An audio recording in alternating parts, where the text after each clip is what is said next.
ব্যাংকের ভাইবা দিবেন সামনে, হয়তো এখনো জানেন না যে কিভাবে প্রিপারেশন নেবেন, তাইলে এই ভিডিওটি আপনার জন্য শেষ পর্যন্ত দেখতে থাকুন। আমি চেষ্টা করব যে আমার যতদূর জানা আছে এই ব্যাংক ভাইবা রিলেটেড সবগুলো আপনাদেরকে জানানো।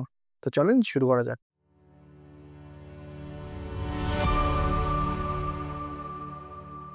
হ্যালো এভরিওয়ান, ওয়েলকাম টু এনগিটস। আমি মোহাম্মদ লতিফুর রহমান। আজকে আমরা কথা বলবো কিভাবে ব্যাংকের ইন্টারভিউর জন্য আপনি শতভাগ নিজেকে প্রস্তুত করতে পারেন। তো চলেন এর কিছু স্টেপ বাই স্টেপ আমরা ধাপ শুরু করে ফেলি। আর আপনি যদি এই চ্যানেলে নতুন হয়ে থাকেন অবশ্যই সাবস্ক্রাইব করে রাখুন, কারণ এরকম প্রচুর ভিডিও আমাদের চ্যানেলে আসতেছে, আপনি মিস করতে চাইবেন না। তো চলেন শুরু করা যাক। স্টেপ 1, নিজের সম্পর্কে জানুন। অর্থাৎ আপনার নাম, নামের অর্থ, আপনার বাবার নাম, তার নামের অর্থ, এগুলো সম্পর্কে খুব ভালো করে জেনে যান।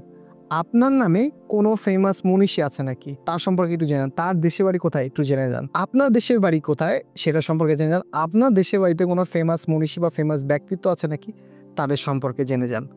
আপনার এলাকায় কোনো ফেমাস উপজেলা আছে নাকি, যেই উপজেলার কোনো বিশেষ জিনিস বিখ্যাত, যেমন ধরেন যে হতে পারে যে সে এলাকার মিষ্টি অনেক বিখ্যাত, সে এলাকার ধরেন যে কাপড় অনেক বিখ্যাত, এরকম কোনো কিছু বিখ্যাত আছে নাকি সে সম্পর্কে খুব ভালো করে জেনে যান। এইটা হলো যাবতীয় ইন্টারভিউয়ের কমন স্ট্র্যাটেজি। এইটা নিয়ে সেকেন্ড কোনো কথা হবে না। যে ইন্টারভিউতে যান, আপনি বিসিএসে যান, আপনি ব্যাংকে যান, যে কোনোতে যান, আপনাকে এই কমন স্ট্র্যাটেজিটা ফলো করতে হবে। Know your self. হ্যাঁ, এবং ধরেন যে আপনার শিক্ষা প্রতিষ্ঠান সম্পর্কে জিজ্ঞেস করতে হবে যে আপনার শিক্ষা প্রতিষ্ঠানে একটা ফেমাস অমুক ব্যক্তিত্ব সম্পর্কে বলেন। বিশেষ করে ইউনিভার্সিটি সম্পর্কে এই প্রশ্নটা করাটা কম হয়। এর কারণ হলো ইউনিভার্সিটিতে দেখা যায় যে অনেক মানুষ এরকম প্রখ্যাত বিখ্যাত থাকে। সচরাচর স্কুল বা কলেজের শিক্ষার্থীদের নিয়ে এই কোশ্চেনটা বেশি করা হয়। তাই আপনার স্কুলে বা আপনার কলেজে এরকম কেউ ফেমাস আছে নাকি সেটা সম্পর্কে একটু ভালো করে জেনে নেওয়াটা ভালো হবে। এবার আসি যে আপনি যদি ব্যাংকের প্রিপারেশন নিচ্ছেন, অবশ্যই আপনাকে ইকোনমিক টার্মগুলো জানতে হবে। অর্থাৎ ইকোনমিক রিভিউতে সামারি পার্টে যেই তথ্যগুলো দেওয়া থাকে, বাংলাদেশের সাক্ষরতার হার, জন্মহার, মৃত্যুহার, যা হার রয়েছে সবগুলো আপনাকে খুব ভালো করে জেনে যাওয়া লাগবে। অর্থাৎ বাংলাদেশের ইকোনমিক যাবতীয় সিচুয়েশনের তার মানে কি, অর্থাৎ বাজেট কি, বাজেট ডেফিসিট কি, পার ক্যাপিটা ইনকাম কি, তারপর এরকম বিভিন্ন জিনিস আপনাকে খুব ভালো করে জেনে তারপর জেনে যেতে হবে। জিডিপি কি, জিএনআই কি, এরকম জিনিসগুলো কি এবং এটার বর্তমান ভ্যালু কত, এটা সম্পর্কে জেনে যেতে হবে। এবং তা জানতে হবে লেটেস্টটা, অর্থাৎ এই বছরের কোনটা সেটা। এইগুলো মাস্ট, সব ইন্টারভিউর জন্য মোটামুটি মাস্ট। এটা আপনাকে অ্যাজ এ বাংলাদেশের নাগরিক আপনার জানাটা আপনার উচিত। তাই যাবতীয় ভাইবা, সে বিশেষ ভাইবা হোক, সে ব্যাংক ভাইবা হোক, আপনাকে এই প্রিপারেশন নিয়ে যেতে হবে। 3 নম্বর পয়েন্টে আসি, সেটা হলো যেহেতু আপনি ব্যাংকে প্রিপারেশন নিতে চান অথবা ব্যাংকে ভাইবাটা দিবেন, আপনাকে বিভিন্ন ব্যাংকিং টার্ম জানতে হবে। অর্থাৎ এলসি কি, আরটিজিএস কি, এনপিএসবি কি, এইগুলো সম্পর্কে আপনার খুব ভালো একটা ধারণা নিয়ে যেতে হবে। অর্থাৎ আপনি এইগুলো সম্পর্কে খুব ভালোভাবে একটা নলেজ নিয়ে আপনাকে পরীক্ষার হলে যেতে হবে। এইগুলোর জন্য আপনি কি করতে পারেন, এইগুলোর জন্য আমাদের গ্রুপে একটা ফুল পিডিএফ দেওয়া আছে, আপনি পিডিএফটা ফলো করতে পারেন। এটা ছাড়াও বিভিন্ন সময় ব্যাংকিংয়ের যেসব বই পাওয়া যায় সেসব বই দেওয়া থাকে, এগুলোর সম্পর্কে আপনি হালকা করে জেনে নিতে পারেন। 4 নম্বর যে পয়েন্টটা সেটা হলো আপনার সাবজেক্ট ম্যাটারকে খুব ভালো করে জানতে হবে। অর্থাৎ ধরেন আপনার সাবজেক্ট হলো মার্কেটিং, মানে বিশেষ করে এটা বলবো কমার্সের স্টুডেন্ট যদি হন আপনি, অর্থাৎ আপনি যদি অ্যাকাউন্টিং, ম্যানেজমেন্ট বা কমার্সের যাবতীয় সাবজেক্ট, ফাইন্যান্স, এরকম যে কোনোটাতে আপনি যদি স্টুডেন্ট হন, অবশ্যই আপনার সাবজেক্ট ম্যাটার সম্পর্কে খুব ভালো করে জেনে যাওয়া লাগবে। কারণ খুব সম্ভব ভাইবা মোড়ে এমন কেউ থাকবে বা যারা থাকবে তারা খুব সম্ভব এগুলো খুব ভালো করে জানে, তাই আপনাকে এইসব বিষয়ে প্রশ্ন করতে পারে। এখন ধরেন আপনি যে সাবজেক্টে আছেন তার সাথে ব্যাংকিংয়ের সরাসরি রিলেশন নাই। অর্থাৎ আপনি হয়তো সিভিল ইঞ্জিনিয়ারিং পড়েছেন, আপনি হয়তো ইলেকট্রিক্যাল ইঞ্জিনিয়ারিং পড়েছেন, যার সাথে ব্যাংকের সরাসরি ইনভলভমেন্ট কম। এক্ষেত্রে আপনাকে যে প্রশ্নটা করতে পারে যে আপনি এইটা ছেড়ে ব্যাংকে আসছেন কেন, এটার খুব ভালো একটা উত্তর আপনাকে তৈরি রাখতে হবে যে আমি এই প্রফেশন ছেড়ে, এই সাবজেক্ট লাইন ছেড়ে, এই ফুল লাইন আপ ছেড়ে কেন এদিকে আসছি, এটা সম্পর্কে জেনে রাখা লাগবে 1 নাম্বার। 2 নাম্বার যে জিনিসটা আপনাকে জেনে রাখা লাগবে, আপনি এই যে এই ফুল লাইন আপ ছেড়ে যে এখানে আসছেন, এটাতে আপনি কি ভ্যালু অ্যাড করতে পারবেন। অর্থাৎ আপনি ইলেকট্রিক্যাল ইঞ্জিনিয়ার হিসেবে আপনি ব্যাংকে এসে আপনি কি ভ্যালু অ্যাড করতে পারবেন, আপনি সিভিল ইঞ্জিনিয়ার থেকে ব্যাংকে এসে আপনি কি ভ্যালু অ্যাড করতে পারবেন, এইটার সম্পর্কে আপনাকে খুব ভালো একটা আইডিয়া নিয়ে রাখা লাগবে। এরপরে আমি আসি এগুলো বাদে, এবার আপনি ওভারঅল ভাইবা বোর্ডে যে আপনাকে আর কি জিনিস মাথায় রাখতে হবে। 1 নম্বর কথা হলো ভড়কে যাওয়া যাবে না। অর্থাৎ আপনাকে কোনো একটা প্রশ্ন করলো, আপনি ভয় পেয়ে গেলেন, এটা করা যাবে না। আপনাকে মোটামুটি স্থির থেকে আপনাকে ভাইবা ফেস করতে হবে। অর্থাৎ তারা বিভিন্ন প্রশ্ন করতে পারে আপনাকে ভয় পাইয়ে দেওয়ার জন্য। অনেক ক্ষেত্রে আপনার পেশেন্স টেস্ট করতে পারে। আপনাকে এইসব বিষয়ে বেশ সতর্ক থাকা লাগবে। ২ নম্বর পয়েন্ট হলো ভাইবা বোর্ডে কোনো নেগেটিভ কথা বলা যাবে না। অর্থাৎ ধরেন যে বাংলাদেশে এই জিনিসটা হয় না বা বাংলাদেশ এই জিনিসটা করতে পারে না। আপনি এটা এভাবে না বলে আমরা ওদিক দিয়ে একটু পিছিয়ে আছি। এভাবে করে আপনাকে কথাটা এমনভাবে বলা লাগবে যেন এটা কোনোভাবে নেগেটিভ না শোনায়। অর্থাৎ আপনি যে কথাটা বললেন সেই কথাটা যেন পজিটিভভাবে তার নিতে পারে, তার একটা সুযোগ তাদের কাছে রাখতে হবে। পয়েন্ট 3, আপনি ধরেন যখন একটা ভাইবা বোর্ডে যাবেন, আপনাকে খেয়াল রাখতে হবে আপনাকে যে প্রশ্ন করছে তার দিকে তাকে তো উত্তর করতেই হবে।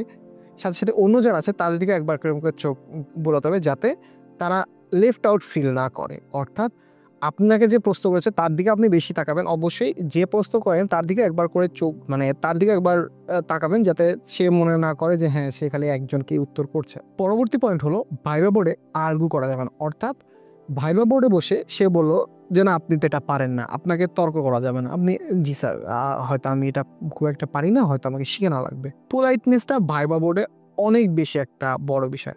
আপনি ভাইবা বোর্ডে কখনোই পোলাইটনেসটা কমাতে পারবেন না। এটা ছাড়া কি হতে পারে? যেমন আপনাকে পার্সোনাল কিছু কোয়েশ্চেন করতে পারে। যেমন ধরেন যে আপনার তো অনেক অপরচুনিটি ছিল, আপনি এই জবে কেন আসছেন, ব্যাংকিংয়ে কেন আসছেন? আপনাকে সেইটা সম্পর্কে একটা ভালো উত্তর আগে থেকে রেডি রাখতে হবে এবং উত্তরটা পজিটিভ থাকতে হবে।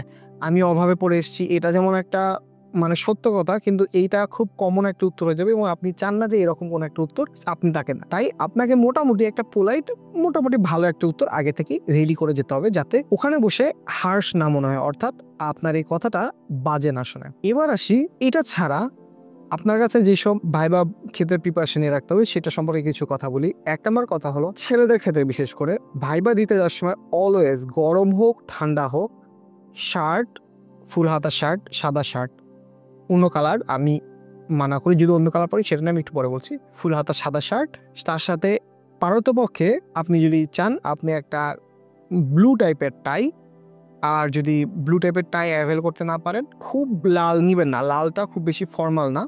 সেক্ষেত্রে আপনি হয়তো একটু চেক, খুব বেশি না, এক রং হলে বেটার হয়, বাট এক রং না হলেও খুব একটা সমস্যা নেই। একটা টাইটা খুব বেশি চড়া হওয়া যাবে না, মাঝারি টাইপের একটা টাই নেবেন। প্যান্ট এবং স্যুট একই কালারের থাকতে হবে, দুই কালারে পরবেন না। এবং পারতপক্ষে 2টা কালো অথবা ডিপ শেড, অর্থাৎ আমি যেমন পরতাম যেটা হলো গিয়া গ্রের ডিপ শেডের ভেতর পড়ে, এরকম যে কোনো একটা কালার নেন যেটা হলো গিয়া ওই কালারে ডিপ শেডটা আপনাকে দিচ্ছে। এভাবে আপনি একটা স্যুট রেডি করে রাখবেন যেটা আপনি সবসময় ভাইবা বোর্ডের সময় পরে যাবেন। হাতে ঘড়ি, এটা ছাড়া হাতে অন্য কিছু থাকাটা উচিত না। অর্থাৎ হাতে যদি আপনার কোনো রিস্ট ব্যান্ড থাকে বা ধরেন যে অনেক ক্ষেত্রে যে অনেকে সৌভাগ্যর প্রতীক হিসেবে কিছু সুতার পরে, এইগুলো না থাকাটা ভালো, কারণ ওইটা পরীক্ষা হলে আপনাকে কিছুটা পিছিয়ে দিবে। চুলটা নর্মালের মতো আপনি একটু গ্রুম করলেন, শেপ পারতপক্ষে ক্লিন শেপ করে যাবেন। আর যদি দাড়ি থাকে ইটস ওকে, কোনো সমস্যা নেই, সেটা একটু ট্রিম করে সুন্দর করে সাজিয়ে নিয়ে গেলেন। দাড়িটা যেন একদম আঁকা বাঁকা না হয়ে থাকে সেই দিকে আপনি একটু খেয়াল রাখবেন। আর চুল কখনোই যেটা আমাদের এখানে করে যে এখানে একটু দাগ টাগ এরকম অবস্থায় চুল অবশ্যই যাওয়া যাবে না। চুলটাকে আর্মি কাট টাইপ কোনো একটা কাট দিয়ে আপনাকে মোটামুটি সুন্দর হয়ে উপস্থাপন হতে হবে। অবশ্যই একটা কথা মাথা রাখতে হবে, এমন কোনো কাপড় পরবেন না যেটা এতটাই টাইট যে ওখানে বসলে বোঝা যাচ্ছে যে আপনি ডিসকমফোর্ট ফিল করছেন। এরকম কাপড়গুলো অ্যাভয়েড করাটাই বেস্ট হয়। মেয়েদের ক্ষেত্রে বলি, মেয়েদের ক্ষেত্রে সচরাচর শাড়িটা প্রেফার করা হয়। আপনি লাইট কালারের শাড়ি, লাইট ব্লু অথবা লাইট পার্পল এই ধরনের শাড়ি পরতে পারেন। খুবই লাইট মেকআপ, এমন কোনো মেকআপ করবেন না যেটা বোঝা যায় যে আপনি অনেক মেকআপ করে আসছেন। ছেলে হোক মেয়ে হোক ফ্রেশ দেখানোটা খুব বেশি ইম্পর্টেন্ট। অর্থাৎ পারতপক্ষে আপনি ওদিন সকালে একবার গোসল করে তারপরে পরীক্ষার হলে যান, বা আপনি অ্যাটলিস্ট ফেসটাকে ওভাবে করে ক্লিন করে যান যাতে দেখে মনে হয় যে আপনি আজকে ফ্রেশ হয়ে আছেন। এটা একটা বড় বিষয়। আর পরীক্ষার হলে বা ভাইবার এক্সাম হলে অবশ্যই একটা স্মাইল আপনার মুখে থাকতে হবে যাতে আপনাকে মনে হয় যে আপনি এই ভাইবারতে অখুশি না। সে আপনাকে যতই অপমান করুক বা যতই উল্টাপাল্টা কথা বলুক, আপনি একটা স্মাইলের সাথে তার সাথে ভালো ব্যবহার করবেন। এটাতে কি হবে, এটাতে আপনি যে একটা পজিটিভ পার্টিসিপেন্ট সেটা সম্পর্কে তারা একটা ভালো আইডিয়া পাবে। এটা ছাড়া ভাইবা বোর্ডে যদি বলা হয় ডকুমেন্ট নিয়ে যেতে, অবশ্যই এনশিওর করবেন সেই ডকুমেন্টগুলো সব আছে এবং সেটা পরীক্ষার দিন না, পরীক্ষার আগে এনশিওর করবেন। এমন ভাবে করবেন না যে পরীক্ষার দিন আমার কাছে ওই ডকুমেন্টটা হাতে আসবে, এইটা না করাটাই বেস্ট। বরঞ্চ আপনার জন্য বেটার হবে পরীক্ষার আগে আপনার কাছে ওই ডকুমেন্টটা হাতে আছে, এইটা যেন আপনি এনশিওর করতে পারেন। যদি দেখেন যে ভাইবা বোর্ডে একটা পর্যায়ে আসতে পারে যে আপনি তখন কিছুটা নার্ভাস হয়ে গেছেন বা আপনি একটু কনফিউজ হয়ে গেছেন যে আপনি কি বলবেন না বলবেন এরকম, তো এই ক্ষেত্রে বা ধরেন না পারতে পারেন কোনো কিছু, তো এই ক্ষেত্রে সরি বলে সরি স্যার, আমার এটা জানা নেই, আমি জেনে নিব। এটা পোলাইটলি বলবেন, এটা পজিটিভলি অ্যাকসেপ্ট করা হয়। কখনোই আপনি এটা এক্সপেক্ট করবেন না যে আপনার সব উত্তর আপনি পারবেন, এটা হয় না। কারণ যারা বসে আছে তারা অনেক বেশি এক্সপিরিয়েন্স, তারা অনেক বেশি নলেজেবল। আপনার মতোই সে একসময় এখানে ঢুকেছে এবং সে অনেক নলেজ নিয়ে ওখানে বসে আছে, যার ফলে আপনি উত্তর নাই করতে পারেন, এটা কোনো সমস্যা না। আপনাকে সেটা পজিটিভলি বলতে হবে যে স্যার দুঃখিত, আমি এটা পারি না বা আমি এটা জানা নেই, আমি এটা জেনে আপনাকে জানাবো। তো এরকম ভাবে যদি আপনি প্রিপারেশন নেন, আশা করি আপনি খুব ভালোভাবে একটা ভাইবা ফেস করতে পারেন। এটা ছাড়াও এর বাইরে অনেক সিচুয়েশন আসবে, আমি এটা আগেই বলেছি যে বাইরে অনেক সিচুয়েশন আসবে, যে সিচুয়েশনটা আপনাকে ফেস করতে হতে পারে। তো এই ক্ষেত্রে আপনাকে নিজের বুদ্ধিমত্তাটা বেশ ভালোভাবে কাজে লাগাতে হবে, তাইলে আপনি নিজেও একটা আইডিয়া পাবেন যে আপনি কতটুকু নিজের বুদ্ধিমত্তাটাকে কাজে লাগিয়ে আপনি ভাইবাটা ফেস করতে পারছেন। এটা একটা বড় ডিফারেন্স ক্রিয়েট করে দেয়। আশা করি এই ছোট ছোট টিপসগুলো আপনি যদি কাজে লাগান, তাহলে আপনি ভাইবার সম্পর্কে একটা ভালো আইডিয়া পাবে এবং খুব ভালোভাবে একটা ভাইবা ফেস করতে পারবে। তো এই ছিল আজকের জন্য। এরপরে যদি কোনো প্রশ্ন থাকে আপনার মনে, অবশ্যই কমেন্ট করে আমাদের জানান। আমাদের হোয়াটসঅ্যাপ গ্রুপে নক দিতে পারেন এই বিষয়ে। ভালো থাকবেন, সুস্থ থাকবেন এবং ইংলিশের সঙ্গে থাকবেন। ধন্যবাদ সবাইকে।